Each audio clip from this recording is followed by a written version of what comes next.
وَإِذْ قُلْنَا لِلْمَلَائِكَةِ اسْجُدُوا لِآدَمَ فَسَجَدُوا إِلَّا إِبْلِيسَ قَالَ أَأَسْجُدُ لِمَنْ خَلَقْتَ طِينًا قَالَ أَرَأَيْتَكَ هَذَا الَّذِي كَرَّمْتَ عَلَيَّ لَئِنْ أَخَّرْتَنِ إِلَى يَوْمِ الْقِيَامَةِ لَأَحْتَنِكَنَّ ذُرِّيَّتَهُ إِلَّا قَلِيلًا قَالَ اذْهَبْ فَمَنْ تَبِعَكَ مِنْهُمْ فَإِنَّ جَهَنَّمَ جَزَاؤُكُمْ جَزَاءً مَوْفُورًا وَاسْتَفْزِزْ مَنِ اسْتَطَعْتَ مِنْهُمْ بِصَوْتِكَ وَأَجْلِبْ عَلَيْهِمْ بِخَيْلِكَ وَرَجِلِكَ وَشَارِكْهُمْ فِي الْأَمْوَالِ وَالْأَوْلَادِ وَعِدْهُمْ وَمَا يَعِدُهُمُ الشَّيْطَانُ إِلَّا غُرُورًا إِنَّ عِبَادِي لَيْسَ لَكَ عَلَيْهِمْ سُلْطَانٌ وَكَفَى بِرَبِّكَ وَكِيلًا۔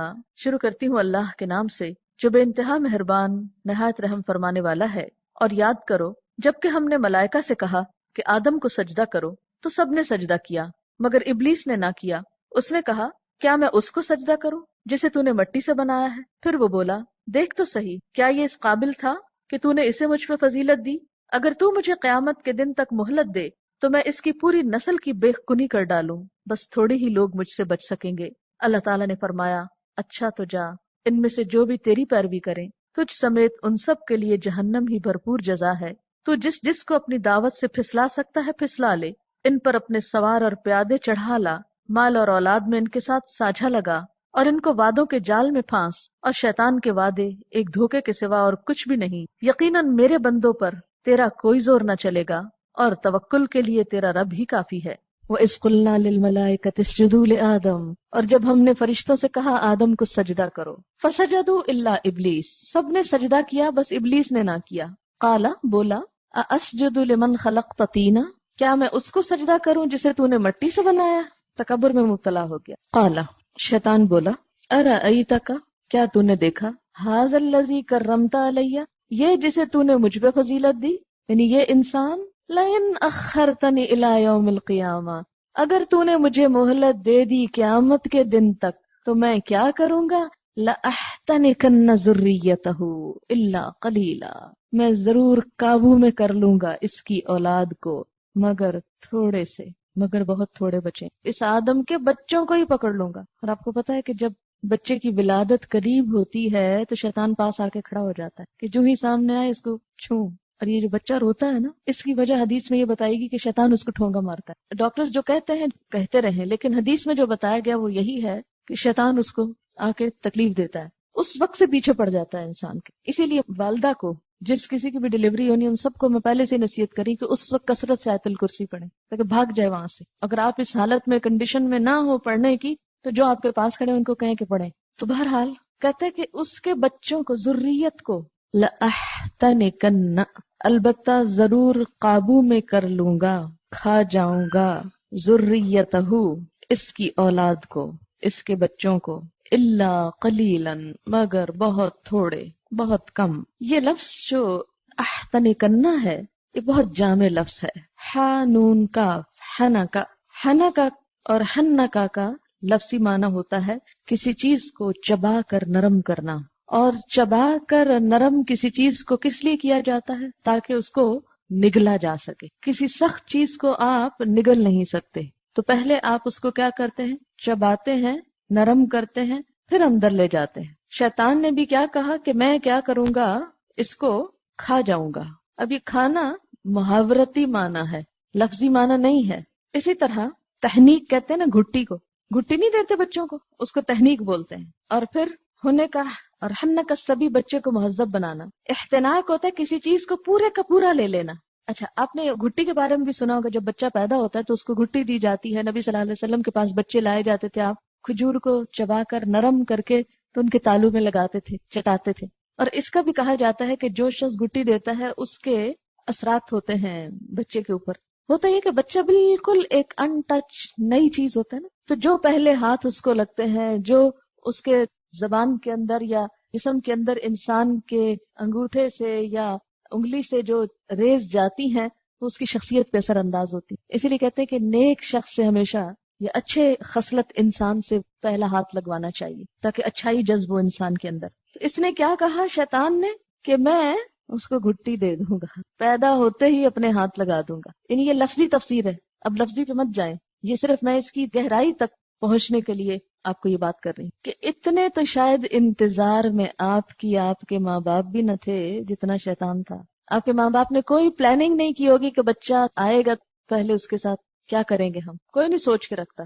یہ کپڑے ان کے بنانے خریدنے وہ شوق ہوتے ہیں لوگوں کو، وہ ڈھیروں ڈھیر مال اکٹھا کر لیتے ہیں. لیکن کوئی ماں کم ہی پڑتی ہے کہ دینی اعتبار سے بچے کی پیدائش کے بعد مجھے اس کے ساتھ کیا کرنا ہے، اسلام کیا بتاتا ہے کہ پیدا ہونے کے فوراً بعد اس کے ساتھ کیا کیا معاملہ کیا جائے. ضرورت ہی نہیں، شیطان کے حوالے کیا ہوا ہے. اب آپ خود سوچیں کہ ہمارا دشمن اتنا ہوشیار ہے کہ وہ اپنے ساتھ ملانے کے لیے کھڑا ہے وہاں. پہلے اس کو میں لے لوں گا، میں اپنا بنا لوں گا. جاتا ہے کہاں؟ ہمیں ہے کسی کو اللہ کا بنانے یا اپنا اس لیے بنانے کی فکر کہ اس کو اللہ کی طرف لے چلنا ہے. ایک ایک پہ نظر رکھے ہوئے. فرمایا اگر مجھے مہلت مل گئی نا تو میں اپنے قابو میں کر لوں گا، اپنا بنا لوں. اسی طرح احتنک الفرس، فرس کہتے ہیں گھوڑے کو. گھوڑے کے منہ میں رسی لگانے کے لیے استعمال ہوتا ہے. کبھی آپ ٹانگے پہ بیٹھے ہوں تو اس کی جو باگیں لگائی جاتی یعنی لگام جو لگائی جاتی، یعنی میں اس کو لگام دوں گا. اچھا، جب لگام کسی چیز کی ہاتھ میں آ جائے، گھوڑے کی لگام جب گھوڑا چلانے والے کے ہاتھ میں آ جائے تو پھر کیا ہوتا ہے؟ وہ اس کو پوری طرح اپنے قابو میں کر لیتا ہے، پوری طرح اپنے قبضے میں کر لیتا ہے. جدھر چاہتا ہے اس کو موڑتا ہے، جدھر چاہتا ہے اسے جانے سے روک لیتا ہے. تو کہتے ہیں کہ میں اس کی اولاد کو لگام لگا لوں گا. ایک معنی اس کا یہ ہو گیا. احتناکا کا ایک مطلب ہوتا ہے کھا کر صاف کر دینا، کھا کر صاف کر دینا. تو اسی لیے اس کا میں نے ترجمہ کیا تھا کہ میں اس کو کھا جاؤں گا. اب شیطان کا یہ کہنا کہ میں اس کو پورا قابو کر لوں گا، کھا جاؤں گا، لگام دے دوں گا، اور احتناک کسی چیز کو پورے کا پورا لے لینے کو بھی کہتے ہیں کہ میں اسے پورے کا پورا لے لوں گا، اپنے قبضے میں کر لوں گا. اور پھر ذریتہ کا لفظ آیا ہے. ذریت چھوٹے بچوں کو بھی کہتے ہیں کہ پیدائش کے وقت ہی شیطان پیدا ہوتے ہی بچے کو تکلیف دیتا ہے. اور یہ حدیث میں بھی آتا ہے، نبی صلی اللہ علیہ وسلم نے فرمایا ہر انسان کو جب اس کی ماں جنتی ہے شیطان تکلیف پہنچاتا ہے، مگر مریم اور اس کا بیٹا اس سے محفوظ رہے. صحیح بخاری میں ہے جب کوئی انسان پیدا ہوتا ہے شیطان اس کے دونوں پہلوؤں میں انگلی چبوتا ہے. عیسیٰ ابن مریم اس سے محفوظ رہے. شیطان ان کو چبھونے گیا تو پردے میں چبھو دیا، یعنی اللہ تعالیٰ نے ایک پردہ حائل کر دیا شیطان اور ان کے درمیان. بخاری ہی میں ہے شیطان ہر بنی آدم کو اس کی پیدائش کے وقت تکلیف دیتا ہے جس سے بچہ چیخ اٹھتا ہے، مگر مریم اور اس کا بیٹا اس سے محفوظ رہے. وہ کیوں محفوظ رہے؟ وہ اس لیے کہ سورۃ آل عمران میں آپ پڑھ چکے ہیں کہ مریم علیہ السلام کی والدہ نے مریم کی پیدائش کے وقت اللہ سے دعا کی تھی، انی اعیذھا بک وذریتھا من الشیطان الرجیم، میں اسے اور اس کی آئندہ نسل کو شیطان مردود کے فتنے سے تیری پناہ میں دیتی ہوں. تو آپ کو معلوم ہے فتقبلھا ربھا بقبول حسن آتا ہے کہ اللہ نے اس عورت کی اس دعا کو عمدہ طریقے سے قبول کر لیا کہ وہ جو نظر ماننا چاہتی تھی اور دینا چاہتی تھی اللہ کی راہ میں ان کو، اور شیطان سے بچانا چاہتی تھی، تو اللہ نے بچا لیا اور اس وقت بھی اسے محفوظ رکھا. عمار بن یاسر بھی انہی لوگوں میں سے ہیں جنہیں اللہ نے محفوظ رکھا تھا.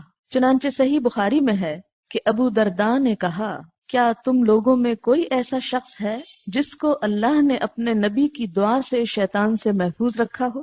مغیرہ نے جواب دیا جس کو اللہ نے اپنے نبی کی دعا سے شیطان سے محفوظ رکھا وہ عمار ہے. اسی طرح آپ دیکھتے ہیں کہ آپ صلی اللہ علیہ وسلم اپنے نواسوں کو، حضرت حسن اور حسین کو، ایک دعا پڑھ کر دم کیا کرتے تھے، اعیذک بکلمات اللہ التامۃ من کل شیطان وہامۃ ومن کل عین لامۃ. تو آپ صلی اللہ علیہ وسلم بچوں کے لیے بھی ایسی دعا پڑھتے تھے جب بچے خود نہ پڑھ سکتے ہوں، ایسا دم کرتے تھے ان پر کہ وہ شیطان کے شر سے محفوظ رہیں. تو اس میں بھی من شر کل شیطان، کیونکہ عموماً جب ہم دیکھتے ہیں کہ بچہ کوئی غلط کام کر رہا ہے تو ہم کہتے ہیں یہ تو بچہ ہے، معصوم ہے. لیکن بات یہ ہے کہ شیطان ان معصوموں کو بھی نہیں چھوڑتا. آپ خود تجربہ کریں گے کہ بچہ جب چھوٹا ہوتا ہے، آپ نماز شروع کریں اور بچہ رونا شروع کر دیتا ہے، خصوصاً مغرب کی نماز، وقت بہت کم ہوتا ہے. میں نے اس چیز کا ذاتی طور پر تجربہ کیا.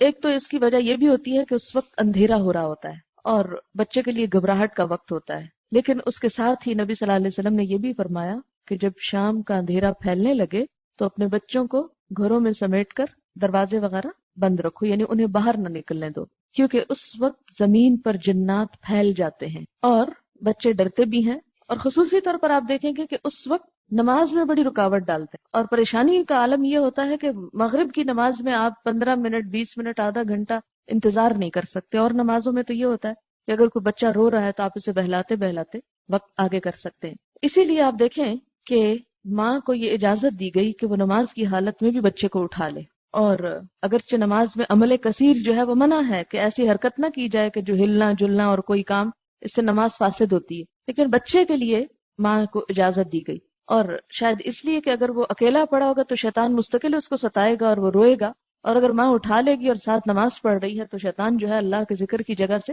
بھاگنے لگتا ہے، تو وہ اس سے محفوظ رہے گا۔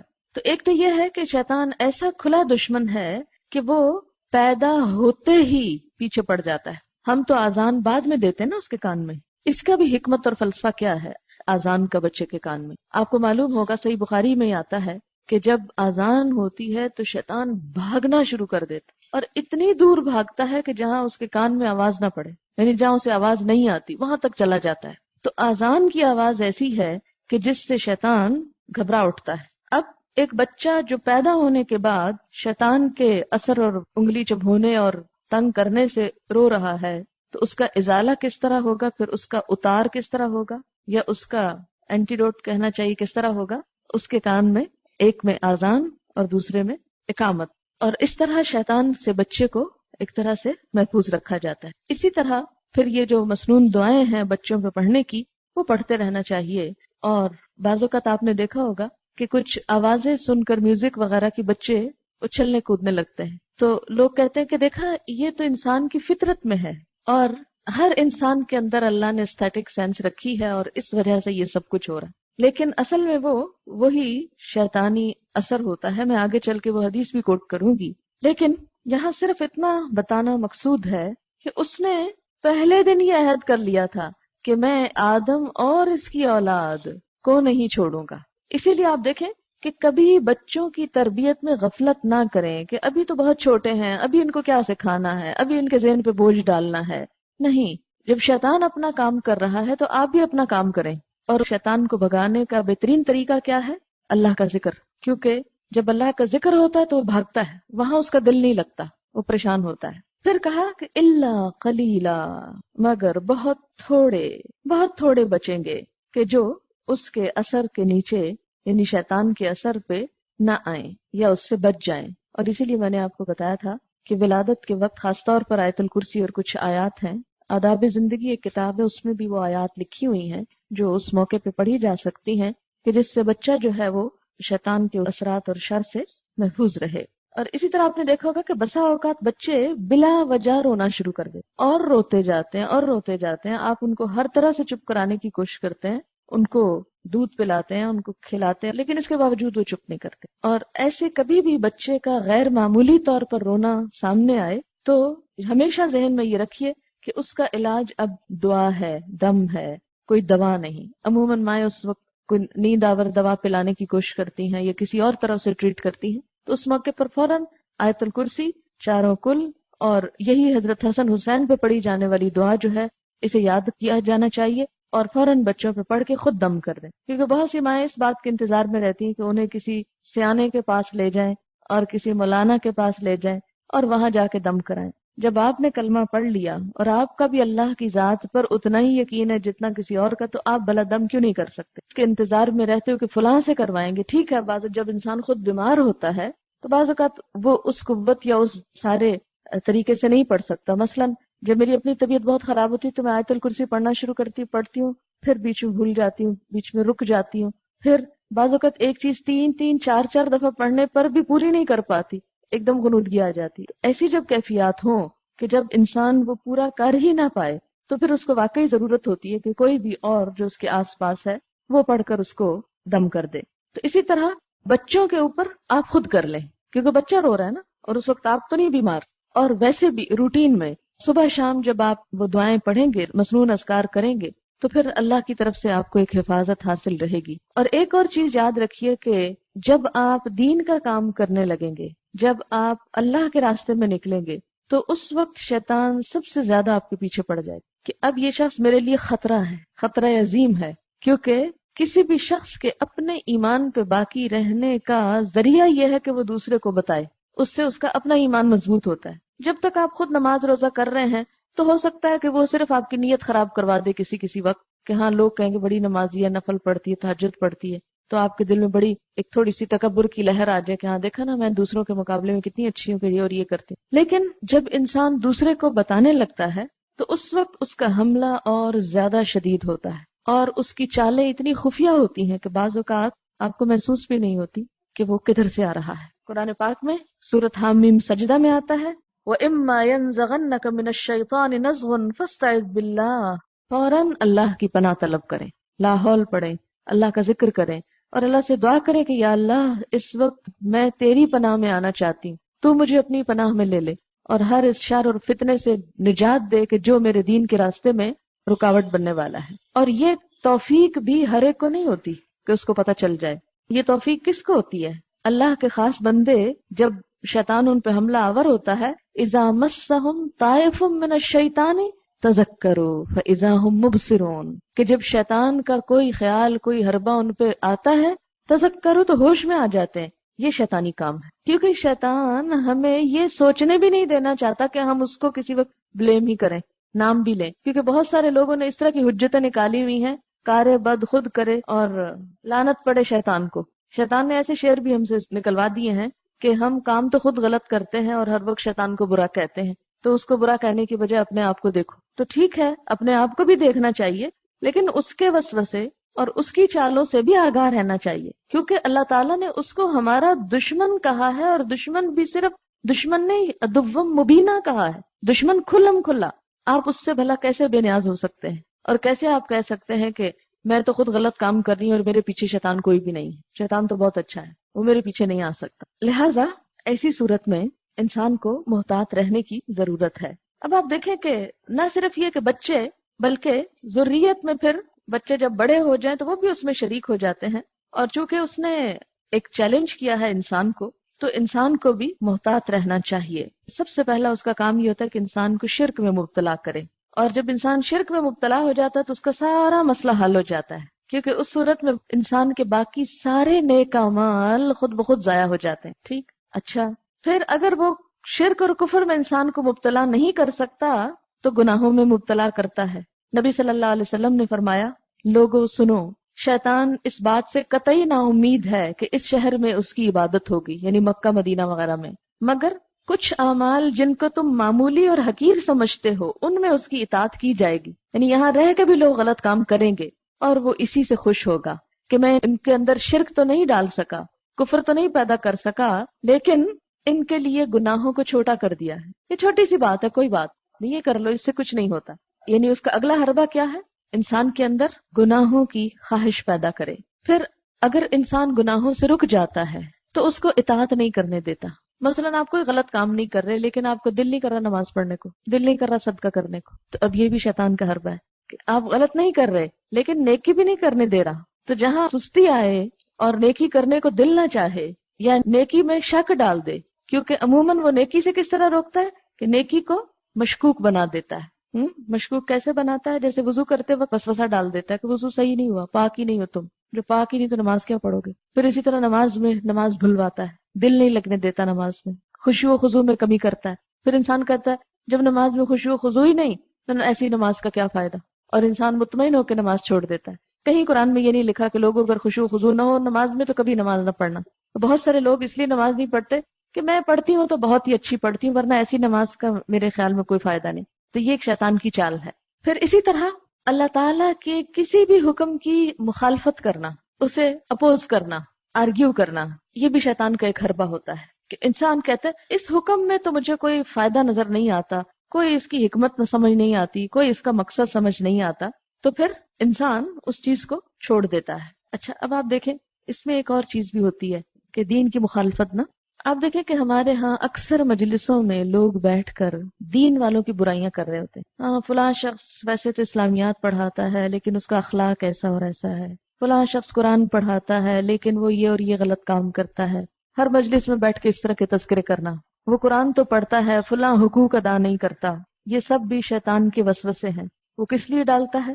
تاکہ کوئی اور قرآن پڑھنے، پڑھانے، نماز پڑھنے، کوئی صدقہ خیرات کرنے کی ہمت ہی نہ کرے.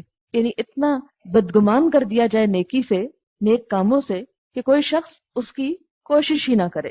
پھر اسی طرح یہ ہے کہ جسمانی اور ذہنی طور پر ایذا دیتا ہے. ایک آرٹیکل فاؤنٹین میگزین میں چھپا تھا کہ ڈاکٹرز اس بات پر ریسرچ کر رہے ہیں کہ بعض جسمانی بیماریاں دراصل روحانی بیماریاں ہیں. امریکہ میں شاید کچھ پادریوں نے موٹاپے کا علاج کیا کہ کچھ مریض ایسے ہیں کہ جو کھانا کھاتے ہیں مگر وہ بھوکے رہتے ہیں، اور وہ کھاتے چلے جاتے ہیں، کھاتے چلے جاتے ہیں، اور جس کی وجہ سے ان کا جسم بہت زیادہ بڑھ جاتا ہے.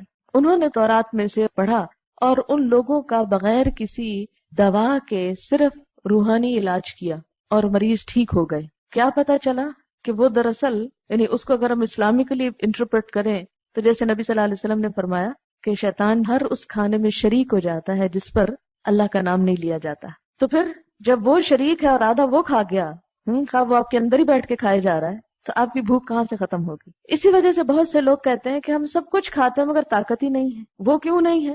اس لیے کہ اللہ کا نام نہیں اس پہ لیا جا رہا، نہ پکاتے وقت نہ کھاتے وقت. لہٰذا اس کا جو اصل جوہر یا قوت کی چیز ہے اس کے اندر، وہ انسان کو لگتی ہی نہیں، انسان تک پہنچتی ہی نہیں. وہ شیطان اپنا حصہ لے جاتا ہے، کیونکہ وہ اگلی آیت میں آتا ہے نا، وہ شارکہم فی الاموال والاولاد، اس میں مزید اس بات کی وضاحت ہوگی. پھر اسی طرح یعنی جسمانی بعض بیماریوں کا سبب بھی وہی ہوتا ہے. بعض لوگوں کے جسم اس طرح ہوتے ہیں کہ اس میں اس کا اثر رسوخ زیادہ ہوتا ہے، وہ اثر زیادہ قبول کر لیتے ہیں. اچھا، پھر اسی طرح روحانی طور پر کمزور کرتا ہے انسان کو، غمگین کر کے، خوف و ہراس کا شکار کر کے، وسوسوں میں مبتلا کر کے، توہمات میں مبتلا کر کے اسے غمگین رکھتا ہے. جیسے آتا نا، الشیطان یعدکم الفقر، شیطان تم سے فقر کا، محتاجی کا وعدہ کرتا ہے کہ دیکھو تم محتاج ہو جاؤ گے، اللہ کی راہ میں دینے لگے ہو مت دو، خود فقیر ہو جاؤ گے. اچھا، اس کے علاوہ جب انسان سوتا ہے تو سونے میں بھی روحانی اذیت دیتا ہے. بسا اوقات آپ دیکھیں گے کہ آپ کو سوتے ہوئے جسم کے اوپر ایک بوجھ پڑتا محسوس ہوگا، اور یوں لگے جیسے آپ کو کوئی کندھے پکڑ کے تو آپ کو پریس کر رہا ہے، اور آپ بڑی مشکل سے اپنے آپ کو سنبھال پاتے ہیں. یہ بھی دراصل جن شیطان ہوتا ہے، اور اس کی وجہ یہ ہوتی ہے کہ آپ آیت الکرسی اور اللہ کا ذکر کیے بغیر سو جاتے ہیں. نبی صلی اللہ علیہ وسلم نے سونے کے طریقے میں کیا فرمایا تھا کہ آپ معوذتین پڑھ کے ہاتھوں پہ دم کر کے پھر پورے جسم پہ پھیرتے تھے تاکہ شیطان کا اثر نہ ہو جسم پر، ایک حفاظتی لیئر مل جائے انسان کو. اب اگر یہ باتیں کوئی عام انسان کہتا تو ہم کہتے ہیں کیا سپرسٹیشنز ہیں، کیا ایسی باتیں کہانیاں سنا رہے، لیکن یہ سب کچھ خود نبی صلی اللہ علیہ وسلم نے فرمایا. اور اس وقت تک جتنی باتیں میں آپ کو بتا رہی ہوں قرآن اور سنت ہی سے دلیل لا رہی ہوں. اس لیے شیطان آپ کو اس موضوع پر سوچنے بھی نہیں دے گا، کیونکہ اس کے حملے انہی راستوں سے ہیں، انہی راستوں سے وہ تسلط پاتا ہے، قابو پاتا ہے. تو ان عادتوں کو جب تک ہم تبدیل نہیں کریں گے، اپنے کھانے کی، سونے کی اور چیزوں کی، تو وہ اپنا حصہ جو ہے وہ لگاتا رہے گا، شریک ہوتا رہے گا. پھر روحانی طور پر اس کا ستانا خواب کی شکل میں بھی ستانا ہے، جیسے کہ میں نے سورۃ یوسف کے شروع میں آپ کو خواب کا بتایا تھا. صحیح بخاری میں ہے کہ نبی صلی اللہ علیہ وسلم نے فرمایا، اگر کوئی شخص ایسا خواب دیکھے جو اس کو پسند ہو تو وہ اللہ کی طرف سے ہے. اسے چاہیے کہ اس پر اللہ کا شکر ادا کرے اور خواب لوگوں سے بیان کر دے. اور اگر کوئی ناپسندیدہ خواب دیکھے تو وہ شیطان کی طرف سے ہے. اسے چاہیے کہ اللہ کی پناہ مانگے اور خواب کسی سے بیان نہ کرے، کیونکہ اس سے کوئی نقصان نہیں پہنچتا. اسی لیے برا خواب دیکھنے پر جو دعا سکھائی گئی ہے تو وہ بھی کیا ہے، اس میں بھی شیطان ہی کا ذکر آتا ہے کہ اس کے شر سے اور اس کے فتنے سے اللہ میں تیری پناہ میں آتا ہوں. اسی طرح یہ ہے کہ گھروں میں آتش زدگی کا سبب بنتا ہے، اور یہ کام بعض حیوانات کے ذریعے بھی وہ کرواتا ہے. سنن ابو داؤد اور صحیح ابن حبان میں صحیح سند کے ساتھ مروی ہے کہ نبی صلی اللہ علیہ وسلم نے فرمایا، جب تم لوگ سونے لگو تو چراغ بجھا دو، کیونکہ شیطان اس طرح کے حیوانوں یعنی چوہوں وغیرہ کو ایسی چیزوں کی طرف لاتا ہے اور وہ تمہارے مکانوں میں آگ لگوا دیتا ہے. اسی طرح یہ ہے کہ شیطان انسان کو مرتے دم تک اس کا پیچھا نہیں چھوڑتا. یہ احسان کنہ کی تفسیر کر رہی ہوں میں ابھی تک. مرتے دم تک، موت کے وقت بھی انسان کو جھنجھوڑتا ہے. اس کے لیے صحیح حدیث ہے، نبی صلی اللہ علیہ وسلم نے موت کے وقت شیطان کے وسوسے سے پناہ مانگنے کا حکم دیا اور دعا سکھائی. اللہم انی اعوذ بک من التردی والہدم والغرق والحریق واعوذ بک ان یتخبطنی الشیطان عند الموت وأعوذ بك أن أموت في سبيلك مدبرا وأعوذ بك أن أموت لديغا، کہ اے اللہ میں تیری پناہ چاہتا ہوں گر کر ہلاک ہونے سے، عمارت میں دبنے سے، ڈوبنے اور جلنے سے تیری پناہ چاہتا ہوں، اور موت کے وقت شیطان کے جھنجھوڑنے سے، موت کے وقت شیطان کے جھنجھوڑنے۔ اس وقت وہ کیا چاہتا ہے؟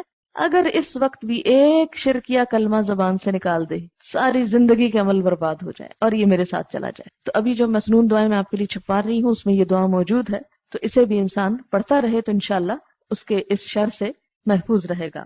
پھر اسی طرح جیسے کہ سوتے میں اگر وحشت محسوس ہو یا سوتے میں خوف آنے لگے اور پھر آپ کی آنکھ کھل جائے تو یہ دعا پڑھ لیں، اعوذ بکلمات اللہ التامات من غضبہ وعقابہ وشر عبادہ ومن ہمزات الشیاطین وان یحضرون، میں اللہ تعالیٰ کے کلمات تامہ کے ساتھ اس کے غضب، عذاب اور بندوں کے شر سے پناہ چاہتا ہوں، اور شیطان کے وسوسوں سے، نیز اس بات سے کہ وہ شیطان میرے قریب بھی آئے۔ پھر اسی طرح دوسری دعا، اعوذ بکلمات اللہ التامات التی لا یجاوزہن بر ولا فاجر من شر ما ينزل من السماء وما يعرج فيها ومن شر ما ذرأ في الأرض وما يخرج منها ومن شر فتن الليل والنهار ومن شر طوارق الليل والنهار الا طارقا يطرق بخير یا رحمان، میں اللہ کے کلمات تامہ کے ساتھ پناہ چاہتا ہوں جن سے نہ تو کوئی نیک بڑھ سکتا ہے اور نہ کوئی برا شخص تجاوز کر سکتا ہے، ہر اس چیز کے شر سے جو آسمان سے اترتی ہے اور جو آسمان کی طرف چڑھتی ہے، اور اس چیز کے شر سے جو زمین میں پیدا ہوتی ہے اور اس سے باہر نکلتی ہے، نیز رات اور دن کے فتنوں اور حادثات سے پناہ چاہتا ہوں، البتہ جو حادثہ بہتری کا سبب ہو، اے رحم فرمانے والے۔ تو یہ دو دعائیں جو ہیں یہ منقول ہوئی ہیں، اور سونے میں وحشت جو ہے وہ کوئی فرشتے کی طرف سے نہیں ہوتی، اور بعض اوقات بلا وجہ ہوتی، بغیر کسی ریزن کے۔ کبھی آپ نے یہ محسوس کیا ہوگا کہ بیٹھے بیٹھے آپ کا دل گھبرانے لگ جاتا ہے اور آپ کو لگتا ہے جیسے کہیں کچھ ہو گیا، اور آپ ایسے شدید پریشان ہوتے ہیں کہ جو کام کر رہے ہیں اس میں دل ہی نہیں لگتا آپ کا اور کر ہی نہیں پاتے، اور ایسے وسوسے اور گمان، فلاں مر نہ گیا ہو، فلاں کو ایسا نہ ہو گیا ہو سکتا ہے آپ کو کبھی ایسا ایکسپیرینس ہوا۔ ایک دفعہ میں پنجاب یونیورسٹی میں تھی تو ہمارا یہاں کا ایک ٹرپ تھا پنڈی وغیرہ کا، ہم لوگ یہاں آئے اور یہاں آ کر معلوم نہیں مجھے کیا ہوا، مجھے اتنا شدید وحشت شروع ہو گئی کہ میرے گھر میں کچھ ہو گیا، اور جب تک میں نے فون نہ کر لیا تو مجھے چین نہیں اور کچھ بھی نہیں ہوا۔ تو یہ اس قسم کی کیفیات جو ہوتی ہیں بغیر کسی وجہ کے، اور انسان اس کے اتنا مغلوب ہو جاتا ہے بعض اوقات کہ کوئی اور کام کر ہی نہیں پاتا، تو فوراً یاد رکھیں کہ یہ بھی دراصل شیطان ہی کا ایک فتنہ ہوتا ہے جو انسان کو اصل ٹارگٹ سے ہٹانا چاہتا ہے۔ اسی طرح جیسے آپ دین کا کام کر رہے ہیں تو اس میں تو بہت ہی ہوشیار رہنے کی ضرورت ہے کہ ایسی ایسی چالیں چلے گا، جو لوگ آپ کی مدد کریں گے ان کو آپ سے بدگمان کرائے گا، ان کو آپ سے کاٹ دے گا، ان کو کاٹنے کی فکر کرے گا، کیونکہ جب مسلمان اکٹھے ہوتے ہیں تو ہی شیطان کے شر سے بچ سکتے ہیں۔ جو ہی وہ دیکھتا ہے کہ مسلمان آپس میں محبت کرنے لگے ہیں، اکٹھے ہونے لگے ہیں اور مل کر کوئی کام کرنے لگے، تو وہ ایسی چیزوں کو، ایسے فتنوں کو ینزغ بینہم، ایسے فتنے لائے گا کہ جس سے آپ ٹوٹ پھوٹ جائیں۔ ایسے موقعوں پر انتہائی صبر کی ضرورت ہے۔ اما ینزغنک من الشیطان نزغ فاستعذ باللہ، اور آپ کو معلوم ہے یہ آیت کہاں آئی ہے؟ یہ آیت آئی ہے وَمَنْ أَحْسَنُ قَوْلًا مِّمَّنْ دَعَا إِلَى اللَّهِ وَعَمِلَ صَالِحًا، اس سے بڑھ کے اچھی بات اور کس کی ہو سکتی ہے جو لوگوں کو اللہ کی طرف بلائے اور خود بھی اچھے کام کرے۔ وَقَالَ إِنَّنِي مِنَ الْمُسْلِمِينَ، اور کہے کہ میں مسلمان ہوں۔ وَلَا تَسْتَوِي الْحَسَنَةُ وَلَا السَّيِّئَةُ، اچھائی اور برائی برابر نہیں ہوتی۔ ادفع باللتی ہی احسن، کسی بھی برائی کو اس طریقے سے دور کرو جو سب سے اچھا ہے۔ فَإِذَا الَّذِي بَيْنَكَ وَبَيْنَهُ عَدَاوَةٌ كَأَنَّهُ وَلِيٌّ حَمِيمٌ، تو اس طرح کیا ہوگا کہ وہ شخص جس کو تم دین کی دعوت دے رہے تھے اور تمہارے درمیان اگر شدید دشمنی بھی ہوئی تو تمہارے اس حسن سلوک سے کہ برائی کے جواب میں تم بھلا کرو، وہ شخص اس طرح ہو جائے گا كَأَنَّهُ وَلِيٌّ حَمِيمٌ، گویا گہرا دلی دوست ہے۔ لیکن یہ سب کچھ جو ہے اتنا آسان نہیں ہے۔ کسی کی طرف سے پہنچنے والی اذیت پہ صبر کر کے خاموشی اختیار کرنا یا برائی کا جواب بھلائی سے دینا آسان نہیں۔ اسی لیے اللہ تعالیٰ فرماتے وَمَا يُلَقَّاهَا إِلَّا الَّذِينَ صَبَرُوا، یہ صفت نصیب نہیں ہوتی مگر ان لوگوں کو جو صبر کریں۔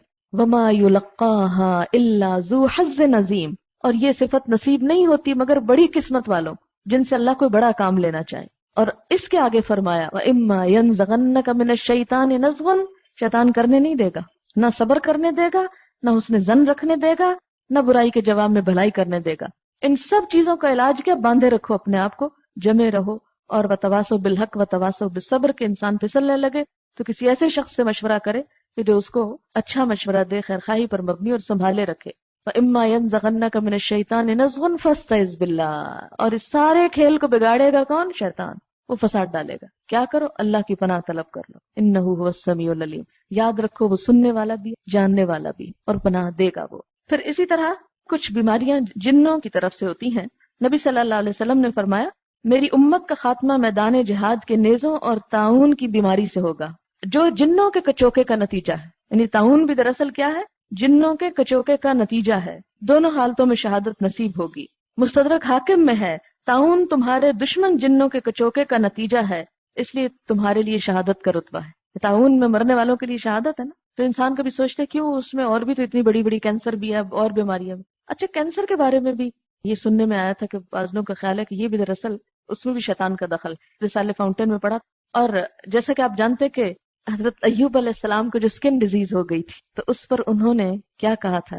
مسنی الشیطان بنصب، یعنی مجھے شیطان نے تھکا دیا ہے، اور یعنی شیطان جو ہے مجھے ستا رہا ہے۔ اور اس وقت انہوں نے دعا بھی پھر یہ مانگی تھی کہ انی مسنی الضر وانت ارحم الراحمین۔ سورۃ صاد کی آیت ہے 41، وَاذْكُرْ عَبْدَنَا أَيُّوبَ إِذْ نَادَىٰ رَبَّهُ أَنِّي مَسَّنِيَ الشَّيْطَانُ بِنُصْبٍ وَعَذَابٍ۔ اس بیماری کو انہوں نے شیطان کی طرف منسوب کیا تھا۔ اسی طرح ایک عورتوں میں بیماری ہوتی ہے استحاضہ کی، ایک ہوتا نا حیض جس کو پیریڈز آپ کہتے ہیں، منسٹریشن، اور ایک ہے استحاضہ۔ استحاضہ ایسی بیماری ہوتی ہے کہ عورت کو بلیڈنگ ختم نہ ہو پیریڈز کے بعد بھی اور جاری رہے، پاٹنگ ہوتی رہے سارا مہینہ، ساری زندگی۔ تو کچھ عورتوں کو یہ بیماری ہو جاتی۔ نبی صلی اللہ علیہ وسلم نے استحاضہ والی عورت سے فرمایا تھا کہ یہ شیطان کی رگڑ کی وجہ سے ہوتا ہے، یعنی اس میں بھی شیطان کی مداخلت ہے۔ اچھا، وہ کیوں؟ تاکہ وہ عورت اپنے آپ کو کبھی پاک نہ سمجھے اور نماز روزے ہر چیز سے جائے۔ آپ دیکھیں نا کہ کبھی بھی پیریڈز میں ذرا سا اوپر ایک دن ہو جائے، کچھ گھنٹے ہو جائے، اسپاٹنگ ہو جائے، کتنی بے چینی ہوتی ہے، اور نماز نہ پتہ چلتا پڑھی ہے نہ پتہ چلتا نہیں پڑھی، پڑھ لے تو لگتا ہے پڑھی نہیں، نہ پڑھے تو لگتا ہے کہ معلوم نہیں کیا ہو گیا، اور ایک عجیب خلل، پریشانی۔ اور اس خلل کا نتیجہ کیا ہوتا ہے کہ انسان بعد میں بھی چھوڑ دیتا ہے، وہ اس کا ایک طرح سے حملہ ہے۔ لہٰذا شیطان جو ہے وہ انسان کے ساتھ ساتھ ہے، اور پھر اسی طرح آپ دیکھیں کہ آسیب کی شکل میں، جنات کی شکل میں، کیونکہ شیطان کان من الجن، اصل میں اس کی اصل جو ہے وہ جنوں سے ہے، تو بعض اوقات کچھ لوگوں کے اوپر جن کا سایہ بھی ہو جاتا ہے، اور یہ بھی ایک حقیقت ہے، کوئی مذاق کی بات نہیں۔ اور اس کے بارے میں بھی ہم دیکھتے ہیں کہ قرآن میں جو سود خور کے بارے میں آتا ہے نا، الذین یأکلون الربا لا یقومون الا کما یقوم الذی یتخبطہ الشیطان من المس، کہ جو لوگ سود کھاتے ہیں ان کا حال اس شخص جیسا ہو جاتا ہے جس کو شیطان نے چھو کے باولا کر دیا ہو، یتخبط، خبتی بنا دیا ہو۔ تو جب جن کا اثر ہوتا ہے انسان کسی کے اوپر، تو اس کے اوپر کیا ہوتا ہے؟ ایک خبط ہو جاتا ہے، ایک پاگل پن کا سا دورہ پڑ جاتا ہے، بہکی بہکی باتیں کرنے لگتا ہے انسان، اپنے ماحول اور حالات اور عقل کی باتیں چھوڑ کر بے عقلی کی باتیں کرنے لگتا ہے۔ اب اس چیز کو قرآن میں تسلیم کیا گیا، تبھی تشبیہ دی نا۔ اگر جن کی وجہ سے انسان خبتی نہ ہو اور جن نام کی کوئی چیز نہ اور نہ اثرات ہو، تو قرآن کیوں کہے کہ اس کا حال اس شخص کا ہو جاتا ہے جسے جن پڑ گیا ہو؟ تو اس سے پتہ چلتا ہے کہ بعض اوقات جنات انسانوں کے اوپر کنٹرول کرنا چاہتے ہیں، ان کے اوپر حاوی ہو جاتے ہیں، حائل ہو جاتے ہیں۔ اور ویسے بھی نبی صلی اللہ علیہ وسلم نے فرمایا ہے کہ شیطان انسان کے جسم میں خون کی طرح دوڑ رہا ہے، آتا ہے جاتا ہے، گھومتا ہے پھرتا ہے، اور دل تک پہنچتا ہے، وسوسے ڈالتا ہے، پھر بھاگ نکلتا ہے۔ امام احمد بن حنبل کے صاحبزادے عبداللہ کہتے ہیں، میں نے اپنے والد سے کہا کچھ لوگ کہتے ہیں کہ جن آسیب زدہ کے جسم میں داخل نہیں ہوتا۔ والد نے جواب دیا، بیٹا یہ لوگ جھوٹ کہتے ہیں، سچ یہ ہے کہ جن ہی انسان کی زبان سے بات کرتا ہے۔ بعض اوقات جب کسی کو جن پڑ جاتا ہے تو وہ انسان بولنے لگتا ہے، اور دراصل وہ انسان خود نہیں بول رہا ہوتا، اور جن بول رہا ہوتا ہے اس کے اندر۔ آواز انسانوں جیسی ہوتی ہے، لیکن جو باتیں اس کی بہکی بہکی اوٹ پٹانگ آگے پیچھے کی ہو رہی ہوتی ہے، وہ سینسیبل آدمی نہیں کر رہا ہوتا۔ اور اس چیز سے ڈرنا نہیں چاہیے، نہ گھبرانا چاہیے۔ یہ میں اس لیے کہہ رہی ہوں کہ عموماً اگر کسی شخص کو ہم دیکھیں کہ اس کا یہ حال ہو گیا تو ہم ہاں ہاں کر کے پیچھے بھاگ جاتے ہیں کہ کہیں ہم کو بھی نہ پڑ جائے، یا ہم خوف زدہ ہو جاتے ہیں، یا پریشان ہو جاتے ہیں، ہاتھ پاؤں پھولنے لگتے ہیں، جسم سے جان نکلنے لگتی ہے، تو پتہ نہیں کیا چیز ہو گئی ہے یہ۔ اس سے کیوں پریشان ہو رہے ہیں؟ وہ تو آپ کے اپنے جسم میں بھی دوڑ رہا ہے۔ اب بتائیں، جسٹ لائک نارمل، اسے نارملی ٹریٹ کریں۔ اور اگر آپ ڈر کے بیٹھ گئے تو جن کو پتا چل جائے گا آپ ڈر رہے ہیں، اس کو چھوڑ کے ہو سکتا ہے آپ کے پیچھے آ جائے۔ اس لیے جن سے نبٹنے کا سب سے آسان طریقہ یہ ہے کہ وہ آپ سے کمتر مخلوق ہے، کمتر، یہی تو بیچارہ کہہ رہا ہے ھذا الذی کرمت علیہ، یہ جسے تو نے مجھ پہ عزت دی ہے، مجھ پہ فضیلت دی ہے، یہی تو جھگڑا تھا، یہی تو جھگڑے کی بات ہوئی، اور آپ نے اس کی برتری تسلیم کر لی، تو پھر آپ پہ کیوں نہ حملہ آور ہو؟ اس لیے ہمیشہ یاد رکھیے، کبھی اندھیرے میں جاتے ہوئے مت ڈریں۔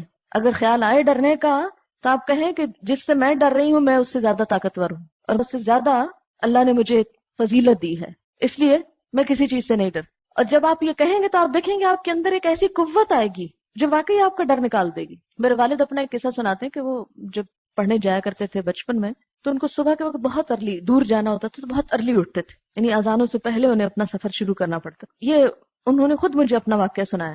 جب ہم بچپن میں ڈرتے تھے نا کہ ہائی جن آ گیا اور جن نے یہ کر دیا، کہتے تھے ڈرنے کی ضرورت نہیں۔ دیکھو میں جب چھوٹا تھا نا تو جن سے اس طرح نبٹتا تھا، بعض اوقات میں جا رہا ہوتا تھا تو پیچھے نا مجھے اپنے کسی کے چلنے کی آواز آ رہی ہوتی تھی اور وہاں کوئی نہیں ہوتا تھا، اور پھر بعض اوقات آوازیں آنے لگتی تھی، ہمیں بھی ساتھ لے چلو، ہم نے جانا ہے، کبھی عورت کی آواز کبھی مرد کی آواز، تو میں نیچے سے ایک پتھر اٹھا کے اور پیچھے پلٹ کے کہتا تھا چلے جاؤ یہاں سے، اور پھر ختم ہو جاتا تھا، کچھ بھی نہیں ہوتا تھا۔ اگر انسان اگلے دن آنا چھوڑ دے یا ڈر کے بیٹھ جائے یا ادھر ہی بے ہوش ہو کے گر جائے تو ظاہر ان کی تو موج ہو گئی، جو وہ کرنا چاہتے تھے آپ نے کروا دیا ان سے۔ جب پچھلے الہدا میں ہم رہتے تھے تو وہاں کچھ لڑکیوں کو اسی طرح کی کچھ اثرات نظر آئے کہ جیسے وہ بہکی بہکی باتیں کرتی۔ میں ان دنوں عمرے پہ گئی ہوئی تھی 15 دن، پیچھے انہوں نے وہ شوشے لگائے، اور جس دن میں آئی اس دن کے بعد کوئی چیز ہی وہاں محسوس نہ ہوئی۔ اچھا پھر ایک دفعہ ایسے ہی ہوا کہ تھوڑا سا اس قسم کی بات مجھے سننے میں آئی، مجھے آ کے بتاتے فلاں لڑکی یوں بات کر رہی ہے، تو میں کہتی کہ اس کو سمجھاؤ یا کرو، کیونکہ میں خود براہ راست سامنے نہیں آنا چاہتی تھی کہ اس کو سمجھاؤ، اس کے ساتھ یہ کرو، اس کے ساتھ وہ کرو۔ اچھا وہ ہوا یہ، وہ ایک دن بولنے لگ گئی کچھ، اور بولتے بولتے وہ جن اپنا نام بولنے لگ گیا، اور پھر ایک نیا افسانہ شروع ہو گیا اور لڑکیاں اس سے بات پوچھنے لگ گئیں۔ اچھا جب جن نے یہ کہا کہ میں تو کلاس میں بھی جاتا ہوں اور سب سبق سنتا ہوں اور اس قسم کی باتیں، اور وہ لڑکی جو بول رہی تھی جن کی آواز میں، وہ اچھی بلی سمجھدار لڑکی تھی، ایسا نہیں کہ، لیکن اس سے مجھے محسوس ہوا۔ اچھا 2-3 دن تو میں نے انتظار کیا، اس کے بعد میں نے سب کو اکٹھا کیا، وہ ڈانٹ پہ لائی کہ ہوش آ جائے، اور میں نے کہا کہ خبردار آج کے بعد کسی نے یہ شوشہ چھوڑا اور یہ کہا اور اس قسم کی حرکتیں، اور اس کے بعد بالکل ٹھیک ہو گیا، کچھ بھی باقی نہ رہا۔ تو یہ ہم اس طرح کی ہچ ہچ کر کے ان کو دعوت دیتے ہیں کہ ہم انتظار میں آؤ، ہمیں کچھ کرو، ایک شغل کے طور پر۔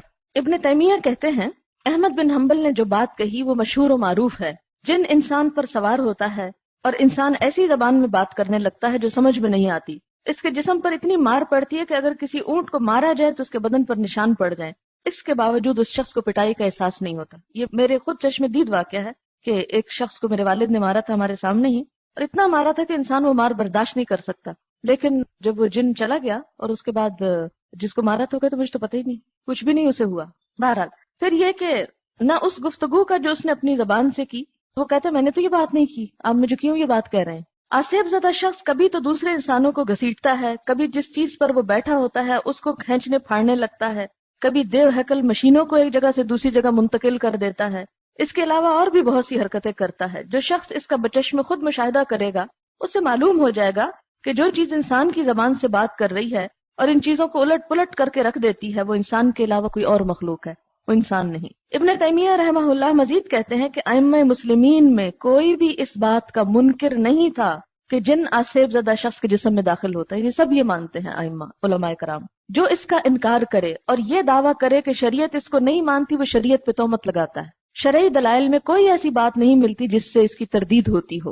علامہ نے مزید کہا کہ جن لوگوں نے آصیب زدہ کے جسم میں جن کے داخل ہونے کا انکار کیا ہے، یعنی جو یہ کہتا ہے کہ جن انسان کے اوپر نہیں آتا یا نہیں آ سکتا، وہ معتزلہ ہیں۔ یعنی اس دور میں کچھ ایسے لوگ تھے کہ جو دین کی باتوں کا انکار کرتے تھے، تو انہوں نے کہا کہ یہ وہ لوگ ہیں۔ پھر اسی طرح یہ ہے کہ یہ پانی پہ اپنا تخت بچھاتا ہے، وہاں سے اپنے فوجی دستے روانہ کرتا ہے لوگوں کے پاس بہکانے کے لیے، اور اس کے نزدیک سب سے معزز وہ ہوتا ہے جو سب سے بڑا فتنہ گر ہو، اور خصوصی طور پر شیطان اس اپنے کارندے کو سب سے زیادہ چاہتا ہے جو شوہر اور بیوی کے درمیان جھگڑا پیدا کر کے آئے۔ مسند احمد میں کہ نبی صلی اللہ علیہ وسلم نے ابن سعید سے کہا تمہیں کیا نظر آتا ہے؟ اس نے کہا سمندر کی سطح پر ایک تخت نظر آتا ہے جس کے ارد گرد بہت سارے سانپ ہیں۔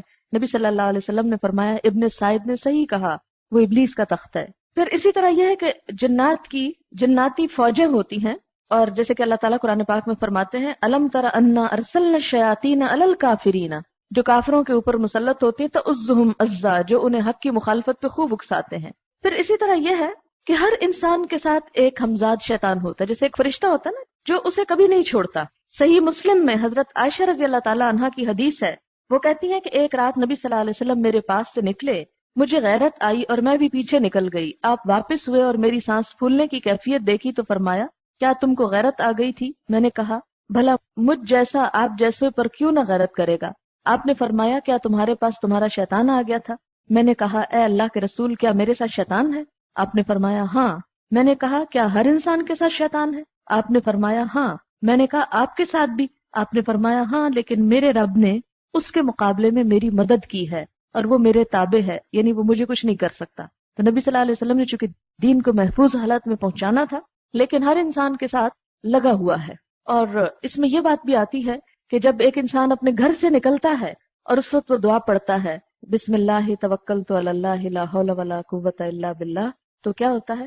ایک فرشتہ کہتا ہے ہدیتا و کفیتا و بقیتا، تو ہدایت پا گیا، تو بچا لیا گیا اور تو کافی کیا گیا، یعنی اللہ تجھ کو کافی ہو گیا، اب تمہیں شیطان نقصان نہیں دے سکتا، یعنی جس راستے پہ تم نکلو گے خیر اور بھلائی کا ہوگا۔ اس میں آپ دیکھیں کہ یہ بات میں نے اس لیے کہی ہے کہ بعض اوقات یہ ہوتا ہے کہ یہ جو جنات ہوتے ہیں یہ کچھ ایسی خبریں دوسرے کے بارے میں بتاتے ہیں جو عام لوگوں کو نہیں پتا ہوتی، تو انسان سمجھتا ہے کہ یہ انسان غیب کا علم جانتا ہے۔ مثلا آپ کسی پیر کے پاس جاتے ہیں، کسی سیانے کے پاس جاتے ہیں اور آپ اس کو اپنا کچھ حال بتاتے ہیں تو وہ آپ کی 10 اور باتیں بتاتا ہے۔ مثلا آپ کے شوہر کی کچھ باتیں بتائے گا، وہ بات بتائے گا جو آج سویرے آپ کی یا رات کو آپ کے شوہر سے بات ہوئی۔ اب آپ پریشان ہوں گے کہ یہ بات تو میرے اور میرے شوہر کے علاوہ کسی تیسرے کو پتا نہیں، ان بزرگ کو کیسے پتا چل گئی؟ یہ ضرور غیب جانتے۔ اور یہاں سے انسان شرک میں مبتلا ہو جاتا اور گمراہ ہو جاتا۔ آپ کو معلوم ہے یہ ہوتا کیا ہے؟ ہوتا یہ ہے کہ ایسے کچھ لوگ جنات کو تابع کرتے ہیں، مسخر کرتے ہیں، اپنے قابو میں کرتے ہیں اور اس کو بھیج دیتے ہیں فوراً اس شیطان کے پاس جو اس کے شوہر کے ساتھ لگا ہوا، اور اس سے پوچھ لیتے ہیں کہ آج رات یہ شوہر اور بیوی آپس میں کیا بات کر رہے، اور وہ اس سے وہ بات پوچھ کے آ کے ادھر بتا دیتا اور یہ فوراً اس عورت کو بتا دیتا، اور اس طرح انسان جو ہے وہ گمراہ ہو جاتا ہے۔ اسی لیے ایک صورت ہے جیسے گھر سے نکلتے وقت آپ بسم اللہ توکلت علی اللہ یہ پڑھتے ہیں تو وہ جو ہمزاد ہوتا ہے وہ آپ کی بات کسی کو بتا ہی نہیں سکتا، اس کا منہ بند ہو جاتا ہے، ہدیتا و وقیتا و کفیتا۔ اب یہ جو آپ کا ہمزاد شیطان ہے یہ آپ کی خبر کسی کو دینے پہ قادر نہیں، کسی دوسرے شیطان کو یہ نہیں بول سکتا کہ آپ نے کیا کیا آج، لہٰذا آپ محفوظ ہو گئے۔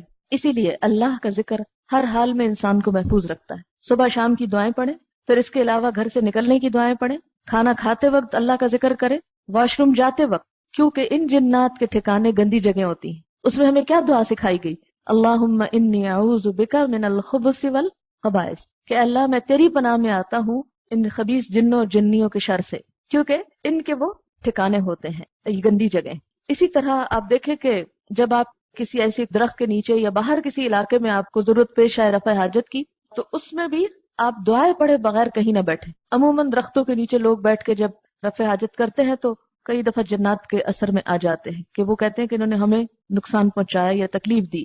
اور پھر سب سے زیادہ شیطان اس شخص پہ حملہ آور ہوتے ہیں جو غافل ہوتا ہے، اللہ کا ذکر نہیں کرتا۔ قرآن پاک میں آتا ہے وَمَن يَعْشُ عَن ذِكْرِ الرَّحْمَنِ نُقَيِّضْ لَهُ شَيْطَانًا، جو رحمان کے ذکر سے غفلت برتتا ہے، رحمان کے ذکر سے تغافل برتتا ہے، نقیض لہو شیطانا، ہم اس پہ شیطان مسلط کر دیتے ہیں، فہو لہو قرین، وہ اس کا دوست بن جاتا ہے۔ یہ سورۃ زخرف کی آیت نمبر 36 ہے۔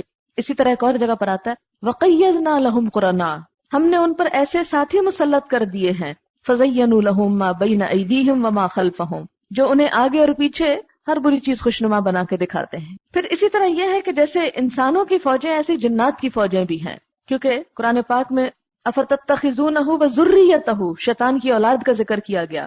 پھر اسی طرح وَالَّذِينَ كَفَرُوا أَوْلِيَاؤُهُمُ الطَّاغُوتُ، تو یہاں طاغوت کا معنی کیا بتایا گیا تھا؟ شیطان بھی، تو یہ ان کے اولیاء ہیں۔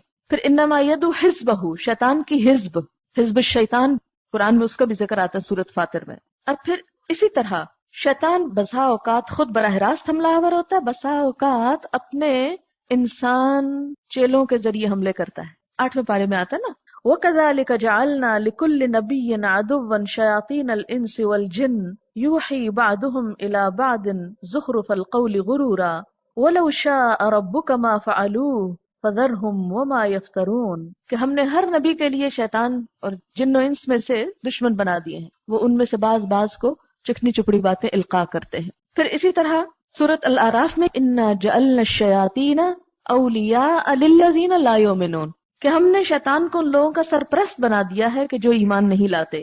سورۃ الانعام میں وان الشیاطین لیوحون، کہ شیطان جو ہے وہ وہی کرتے ہیں الی اولیائہم، اپنے دوستوں کی طرف. یعنی انسانوں میں سے جو انسان ان کے تابع ہوتے ہیں ان کو وہ کیا کرتے ہیں؟ وہی کرتے ہیں، القاء کرتے ہیں. اور پھر لیجادلوکم، وہ انسان تم سے جھگڑنے آ جاتے ہیں. وَإِنْ أَطَعْتُمُوهُمْ إِنَّكُمْ لَمُشْرِكُونَ، اگر تم ان کی بات مانو گے تو تم بھی شرک میں مبتلا ہو جاؤ گے. پھر اسی طرح کسی کے خلاف سرگوشیاں کرنا، کسر پسر کرنا، چھپ چھپ کے باتیں کرنا، یہ بھی ایک شیطانی عمل ہے. اللہ تعالیٰ فرماتے انما النجوى من الشیطان، یہ جو نجوہ ہوتا ہے نا، چپ کے دوسرے کے خلاف پیچھے باتیں کرنا، یہ شیطان کی طرف سے ہوتا ہے. یہ کس لیے؟ لیحزن الذین آمنوا، تاکہ ایمان والے جو ہے وہ غمگین ہوں، ان کو پریشان کرنے کے لیے کہ دیکھو یہ میرا مسلمان بھائی میرا خیر خواہ نہیں، اس کے ساتھ ملا ہوا ہے میرے خلاف. تو اس سے انسان مورلی ڈسٹرب ہوتا ہے. پھر اسی طرح انسان کو گمراہ کرنے کے لیے شیطان اور کیا کیا کرتا ہے؟ اعمال کو خوبصورت بنا کے دکھا دیتا ہے. اس نے کہا تھا نا بما اغویتنی لازینن لہم فی الارض، دنیا کو اتنا خوبصورت بنا دیتا ہے کہ آخرت کی طرف سوچنے کا وقت ہی نہیں ملتا انسان کو. برے عمل بھی اس کو اپنے بڑے اچھے لگنے لگتے ہیں، وہ اپنی برائی پر مطمئن بیٹھا ہوتا ہے. اب دیکھیں کہ بعض اوقات ہمارا ضمیر ہمیں جگاتا ہے اور کہتے ہیں کہ دیکھو غلط کر رہے ہیں، لیکن اس کے باوجود ہم کہتے ہیں کیا ہوا، فلاں جو غلط کام کر رہا ہے.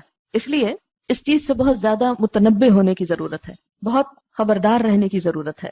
قرآن پاک میں ایک اور جگہ سورۃ النحل میں تاللہ لقد ارسلنا الی امم من قبلک فزین لهم الشیطان اعمالهم، شیطان نے ان کے اعمال خوبصورت بنا دیے. پھر اسی طرح وقیدنا لهم قرناء فزینوا لهم ما بین ایدیہم وما خلفهم وحق علیہم القول فی قد خلت من قبلهم من الجن والانس انہم کانوا خاسرین. پھر اسی طرح بعض اوقات غلط کام کو ایک خوبصورت نام دیتا ہے کہ ہم اس کی غلطی کو محسوس ہی نہیں کرتے. مثلا سود یا ربا کا نام انٹرسٹ رکھ دیا. انٹرسٹ کتنا انٹرسٹنگ ہے نا، کتنا خوبصورت ہے. پھر اسی طرح رقص و سرود اور فحاشی کا نام آرٹ رکھ دیا. پھر اسی طرح ظالمانہ ٹیکس کو کیا کہا، یعنی شاہی حق کہہ دیا اس کو. پھر اسی طرح شراب کے خوبصورت نام رکھ دیے. تو یہ شیطان کا حربہ ہے. آپ نے دیکھا حضرت آدم علیہ السلام کو سب سے پہلے اس نے کیا کیا تھا؟ هل ادلک علی شجرۃ الخلد وملک لا یبلی، بتاؤں تمہیں ایک ایسا درخت کھا کے کبھی انسان بوڑھا ہی نہیں ہوتا اس کو، اور ایسی بادشاہت ملتی ہے جو کبھی پرانی نہیں ہوتی.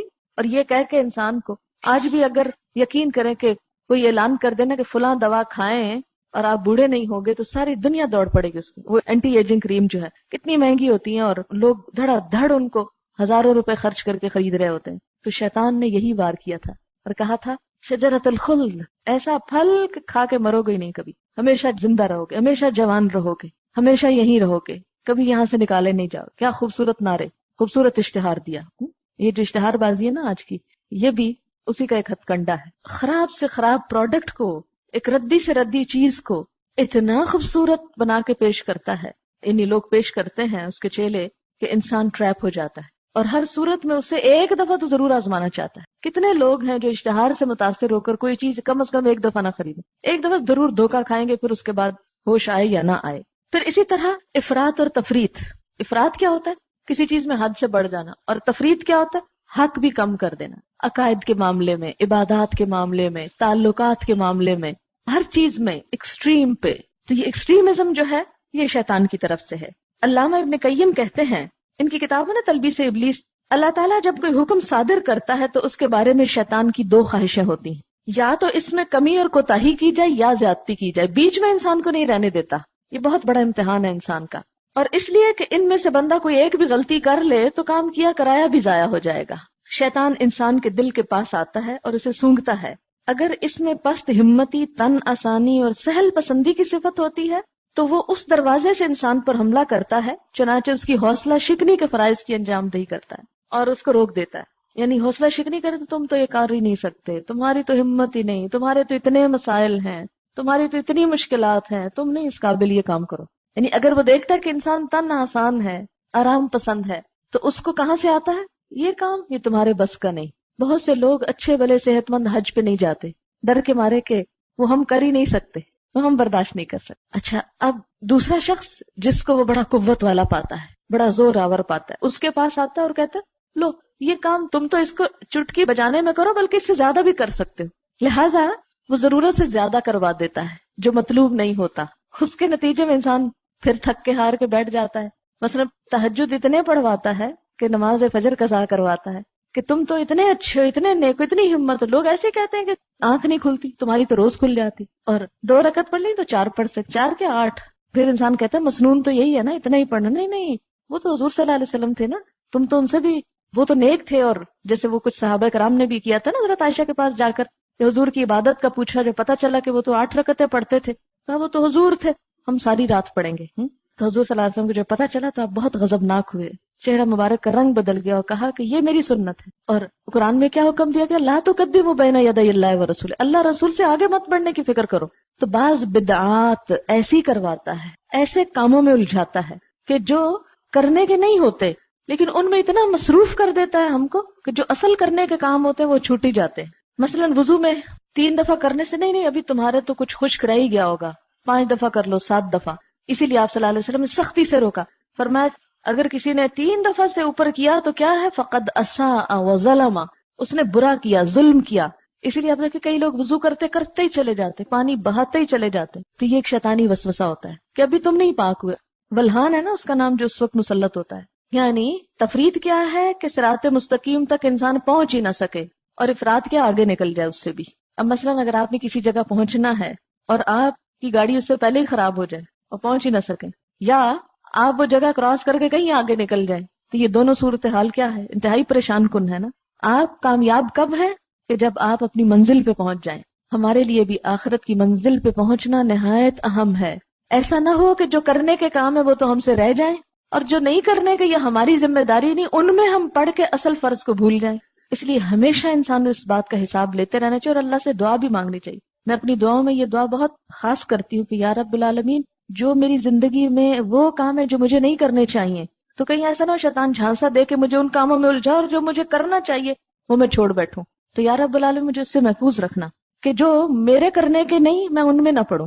کیونکہ زندگی, جیسے سلمان فارسی کا قول ہے نا, علوم بہت سارے ہیں لیکن پہلے دین کا علم سیکھو, کیونکہ باقیوں کے بغیر تو آخرت میں کامیابی ہو سکتی ہے, اس کے بغیر نہیں ہو سکتی.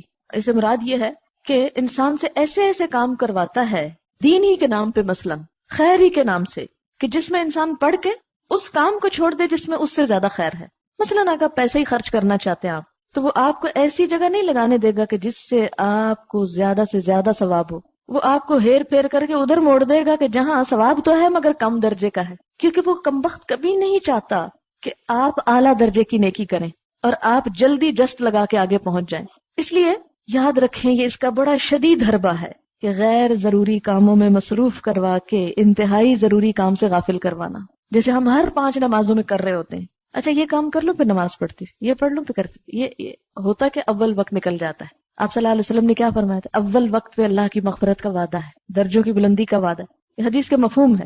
لیکن اس کے برعکس جب دیر سے پڑھتا ہے انسان تو فرض تو ادا ہو جاتا ہے, لیکن اللہ کا وعدہ نہیں, چاہے تو معاف کر دے اور چاہے نہ کرے. یہ حدیث کا مفہوم ہے. اب آپ نے نماز بھی پڑھی لیکن لیٹ کر کے پڑھی تو کیا ہوا, محنت اتنی لگی, وضو بھی وہی ہوا, رکعتیں بھی اتنی پڑھی, ٹائم بھی وہی لگا, اجر کم ملا, ہے نا یہ آفت. پھر ایک اہم کام کے وقت جب ہم غیر اہم کام شروع کر دیتے ہیں, ایک بیکار کام شروع کر دیتے ہیں, تو اب کیا ہوتا ہے, اجر میں تو کمی ہو گئی.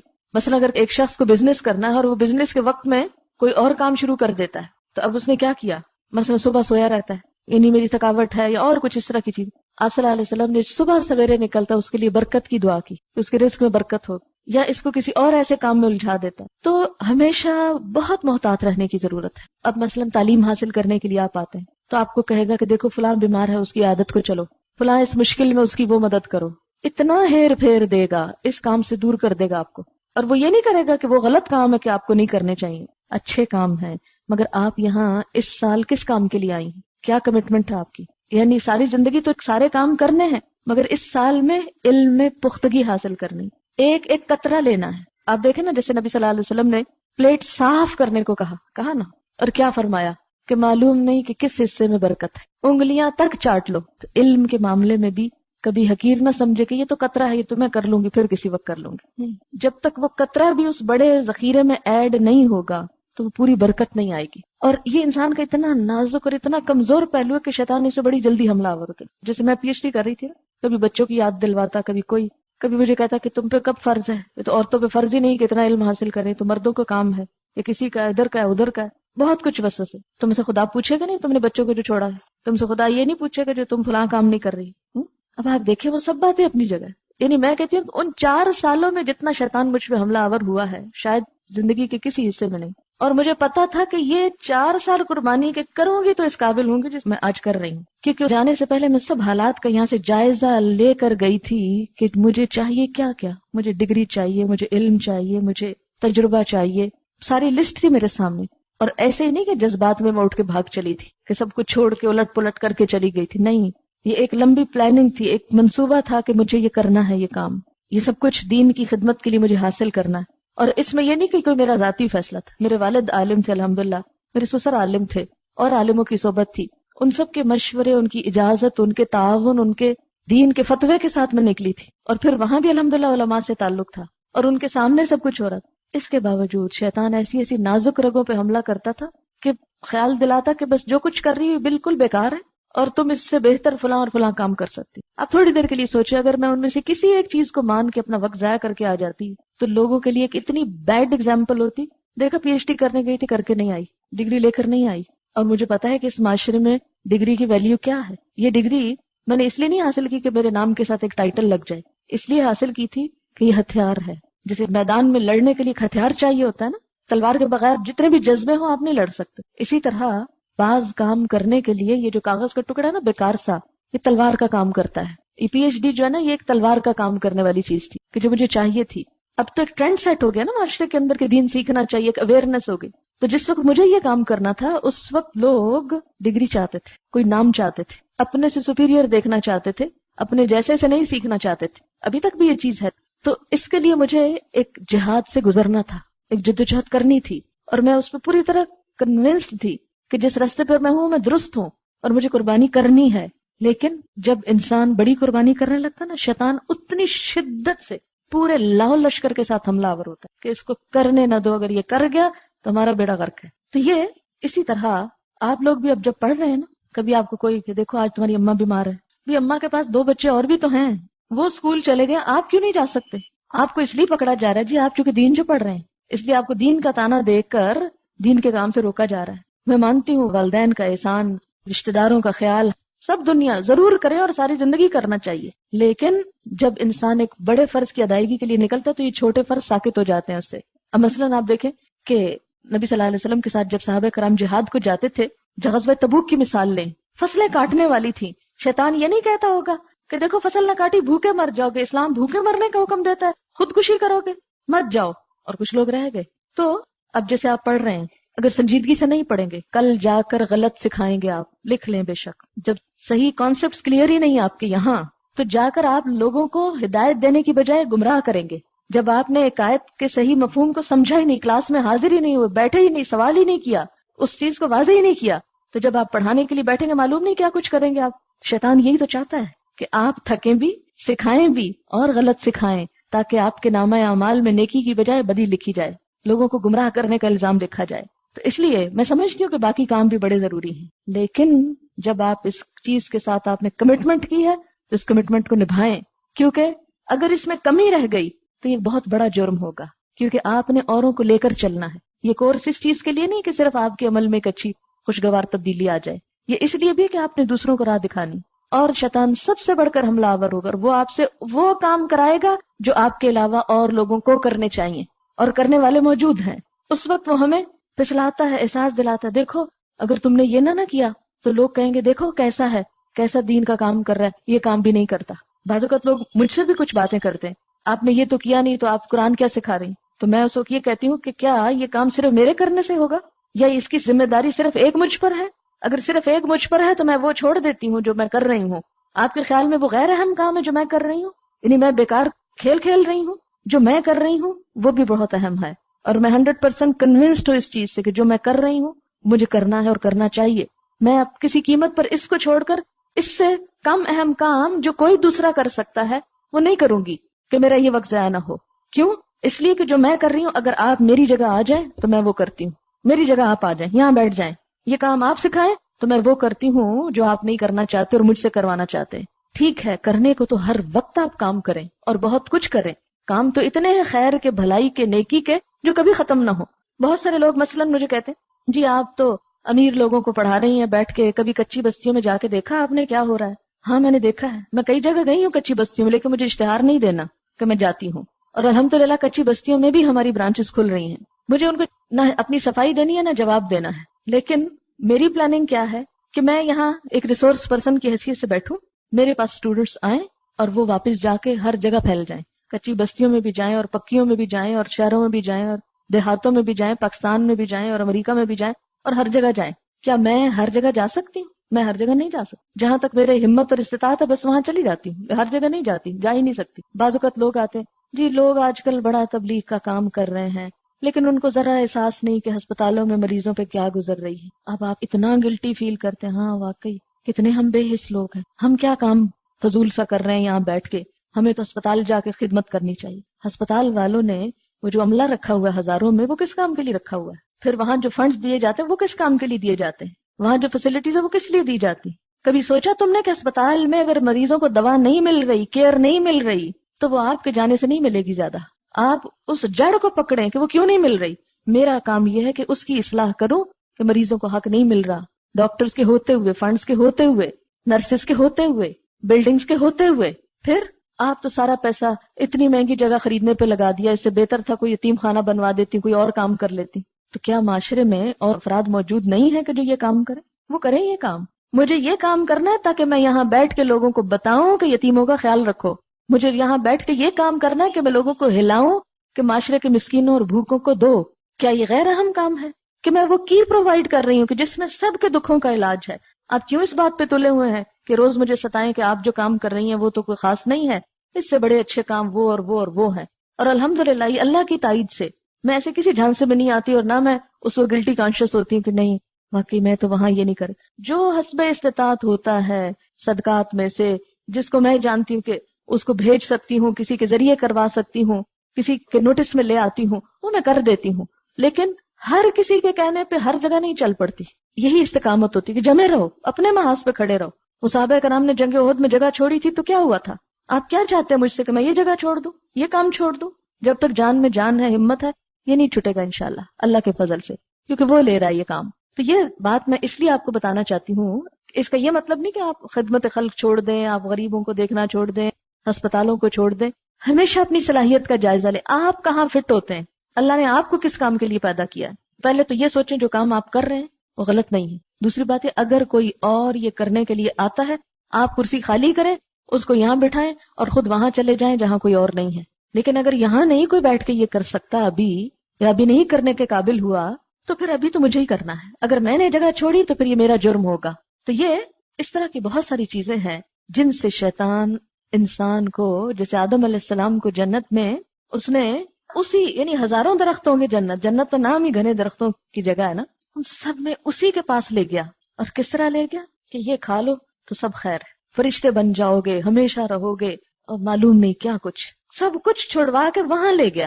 ہر وقت ہم سب کے ساتھ وہ یہی کر رہا ہے کہ اچھے کام چھڑوا کے بیکار کاموں کی طرف لے جائے گا. اور اس لیے نہیں لے جائے گا کہ آؤ یہ بیکار کام کرو, ان کو اتنا بڑا بنائے گا آپ کے سامنے کہ آپ اصل سے پھسل جائیں گے, ہٹ جائیں گے. تو اس لیے ہر لمحے اس بات پہ محتاط رہنے کی ضرورت ہے, اور اللہ کی پناہ کے بغیر اس سے آپ نہیں بچ سکتے. جب تک اللہ سے تعلق مضبوط نہیں ہوتا, اللہ کی پناہ آپ طلب نہیں بچا جا سکتا.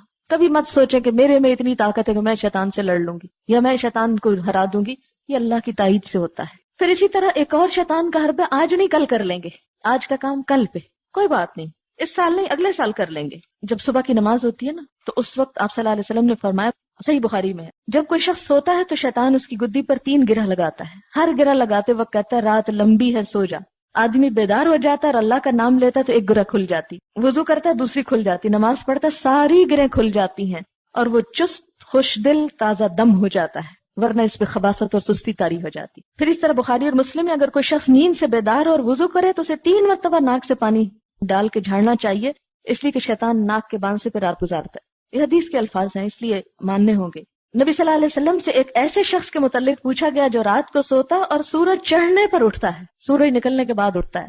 آپ نے فرمایا ایسے شخص کے کان میں شیطان پیشاب کرتا ہے. جی ہاں، اب یہ میری بات نہیں ہے، صحیح حدیث ہے اور ماننا ہوگا. اب ہم کہیں گے کہ وہ ہمیں تو نظر نہیں آتا، تو شیطان خود کہاں نظر آتا ہے؟ جیسے وہ خود آپ کو نظر نہیں آتا اور اس کا وجود ہے، اسی طرح اس کے جو سارے لوازمات ہیں کہ وہ کھا رہا ہے اور وہ پیشاب کر رہا ہے، وہ بھی موجود ہے سب کچھ. لیکن ضروری نہیں کہ وہ انسانی کسی چیز سے ریزمبل کرتا ہو. اچھا، یہ ساری باتیں کیوں کرتا ہے؟ انسان کو ٹالنے کے لیے. ابھی نہیں، ٹھہر جا، سو جا. اٹھتا ہے نا سویرے انسان، سو جا، ابھی تو بڑی رات ہے، سویا رہ، ابھی بڑا ٹائم ہے. الارم بجے، اچھا ابھی تو میں نے جلدی الارم لگایا تھا، اچھا ابھی اتنے منٹ ہیں، ابھی ذرا 5 منٹ اور سو جاتے ہیں. سب سے زیادہ حملہ آور اس وقت ہو رہا ہوتا ہے. ابن الجوزی کہتے ہیں کتنے یہودیوں اور عیسائیوں کے دلوں میں اسلام کی محبت کا خیال آیا، لیکن شیطان ان کو روکتا رہا اور کہتا رہا جلدی مت کرو، ابھی غور و فکر اور کر لو، ابھی اسلام کو ذرا اور سمجھ لو. ٹالتا رہا یہاں تک کہ ان کی موت کفر پر ہی ہو گئی. اس طرح شیطان گناہگار کو توبہ سے روکتا ہے. کہتا ہے ابھی نہیں، ابھی تو جوان ہو، بوڑھے ہو جو پھر توبہ کرنا، حج پر جانا پھر توبہ کر لینا. پھر اسی طرح یہ ہے کہ بعض سلف کہتے تھے کہ تمہیں لفظ سوفا یعنی انقریب میں کر لوں گا، اس سے آگاہ کرتا ہوں کہ یہ ابلیس کی سب سے بڑی فوج ہے کہ میں کر لوں گا. یہ ابلیس کا جملہ ہے، کرنے نہیں دیتا.